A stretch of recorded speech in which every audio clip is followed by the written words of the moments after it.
आज देश की जनता प्रधानमंत्री से पूछना चाहता है कि जब अग्निवीर के युवाओं ने धरना प्रदर्शन कर रहा था, तब यह बजरंग दल वाले उनसे उनका हालचाल पूछे थे क्या? जब देश की बेटियां मेडल जीत करके आती थी और देश के नाम रोशन कर रही थी, और आज वह यौन शोषण के शिकार को लेकर के जंतर मंतर पर धरना प्रदर्शन कर रही है, वहाँ पर बजरंग दल वाले गए क्या? देश आज पूछना चाहता है प्रधानमंत्री जी, ये बजरंग दल वाले जब देश के पैसा लूट करके कुछ चंद भगोरे जब देश छोड़ करके भाग रहे थे, उस समय उन्हें ये बजरंग दल वाले रोके थे क्या? यह देश जानना चाहता है आप क्यों देश को जनता को गुमराह कर रहे हैं और बजरंग दल को बजरंग बली से जोड़ रहे हैं। ये तो आप पूरे देश से माफ़ी मांगिए और पूरा भाजपा इसके लिए देश से माफ़ी मांगे। दोस्तों, आज आपके सामने मैं कर्नाटक चुनाव पर चर्चा करना चाह रहा हूं। आप देख रहे हैं मणिपुर जल रहा है, आदिवासी और गैर आदिवासी आपस में लड़ गए हैं और 50 से 60 जाने जा चुकी है। ना गृह मंत्री का कोई बयान आ रहा है, ना प्रधानमंत्री का बयान आ रहा है। सभी लोग रैलिया में व्यस्त हैं। लाखों करोड़ों की फूल मंगाई जा रही है, उसे रोड पर छिटवाया जा रहा है। प्रधानमंत्री की बेशकीमती गाड़ियां दिल्ली से कर्नाटक लाई जा रही है और उस विदेशी गाड़ी में वे लटक लटक करके और लोगों का अभिवादन कर रहे हैं। जब लटक करके ही अभिवादन करना है तो खुली छत वाले गाड़ियां पर क्यों नहीं? लाखों करोड़ देश की टैक्स पेयरों के पैसा क्यों बर्बाद कर? कर्नाटक में भाजपा की ये जो डबल इंजन की सरकार जो कर्नाटक में थी और वहां 40% की कमीशन खोरी बढ़ गई थी, और ये बात कोई पार्टी के लोग नहीं कह रहे हैं, कोई विपक्षी नहीं कह रहा है, बल्कि कंट्रैक्टर एसोसिएशन के लोग प्रधानमंत्री के नाम से चिट्ठी लिख करके दिए हैं। इस पर प्रधानमंत्री चुप है। लोग आज वहां चटकारे ले रहे हैं कि प्रधानमंत्री जी को देश की समस्याएं पर बात करनी चाहिए, तो प्रधानमंत्री जी बजरंग बली पर बात कर रहे हैं, बजरंग दल पर बात कर रहे हैं। गुंडे टाइप लोग बजरंग बली के प्रतीक बन जाएंगे। बजरंग दल नाम रख लेने से कोई बजरंग बली नहीं बन सकता है। श्री राम सेना नाम रख देने से कोई श्री राम नहीं बन सकता है। यह देश का दुर्भाग्य है। आज हमारे आस्थाओं के साथ भी खिलवाड़ किया जा रहा है।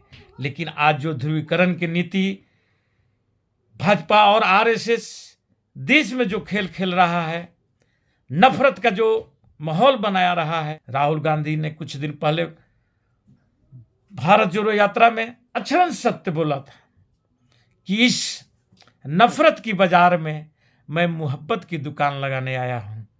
आज लोग इस बात को सोच रहे हैं। सीमा पर हमारे सेना शहीद हो रहे हैं, उस पर कोई विचार नहीं किया जा रहा है, उसकी कोई सुध नहीं ली जा रही है। सिर्फ प्रधानमंत्री, गृह मंत्री या जितने भी मंत्री हैं वे चुनावी मोड में खड़े कर दिए जा रहे हैं। राष्ट्रपति को, चुनाव आयोग को और सुप्रीम कोर्ट को भी संज्ञान लेना चाहिए कि धर्म के नाम पर इस ढंग की राजनीति बंद हो। ये सर्वमान नहीं हो सकता है कि कोई भी व्यक्ति धर्म का नाम लेकर के किसी से वोट मांगे। कर्नाटक में जनता को 10 तारीख को मतदान करना है, लेकिन इसमें सबसे बड़ी एक मुद्दा जो सामने आ रहा है, बजरंग दल और बजरंग बली। आपको मालूम होना चाहिए कि पिछले भाजपा सरकार गोवा में श्री राम सेना को बैंड किया हुआ है। यदि श्री राम सेना राम का प्रतीक नहीं है तो बजरंग दल बजरंग बली का प्रतीक कैसे हो सकता है? मुझे तो बहुत हंसी आती है कि प्रधानमंत्री जी इस मुद्दे को उठा करके देश को शर्मसार किए। अगर देश के प्रधानमंत्री, देश की संवैधानिक सर्वोच्च संस्थाएं पर बैठा हुआ व्यक्ति यदि इस ढंग की बात करता है, धर्म आधारित बात करता है, तो देश की क्या हाल होगी, देश किस तरफ जा रहा है, ये आप खुद सोच सकते हैं। दूसरी चीज, आज प्रधानमंत्री जी को दिल्ली में बैठी देश के लिए मेडल जीत करके लाने वाली, देश का नाम रोशन करने वाली पहलवान महिलाएं, बेटियां इंसाफ के लिए गुहार लगा रही है और प्रधानमंत्री जी कर्नाटक चुनाव में प्रचार कर रहे हैं। वह एक शब्द नहीं बोल रहे हैं इस संबंध में, और मुझे लगता है कि वह उचित भी नहीं समझ रहे हैं बोलना, क्योंकि प्रधानमंत्री जी 2013-14 में जिस ढंग से चिल्ला चिल्ला करके और लोगों से वोट मांगे थे, नारी अधिकार पर, रोजगार पर और भ्रष्टाचार पर, आज उन तमाम चीजों पर वह चुप हो जा रहे हैं। आखिर क्यों? ये समझने की बात है, क्योंकि प्रधानमंत्री जी को अब देश से लगाव नहीं रह गया है। उनका सब कुछ उनका मित्र ही बन चुके हैं। देश को लूटो और मित्र को बांटो, ये उनकी सिद्धांत बन गई है। किसी भी देश के राष्ट्रपति या प्रधानमंत्री जब इस पद पर बैठता है तो उसका मेन उद्देश्य होता है कि देश के लिए लोक कल्याणकारी योजनाएं बनाए, लोगों के लिए एक ऐसा मार्ग प्रशस्त करके जाए कि ताकि जुगों जुगों तक लोग याद करें। लेकिन आज हमारे देश के प्रधानमंत्री जी हर वक्त चुनावी मोड में रहते हैं, और जब चुनावी मोड से निकलते हैं तो वह सीधे विदेश की यात्रा पर निकल जाते हैं। मालूम नहीं वह देश हित का कार्य कब करते हैं, देश का काम कब करते हैं, देश के लिए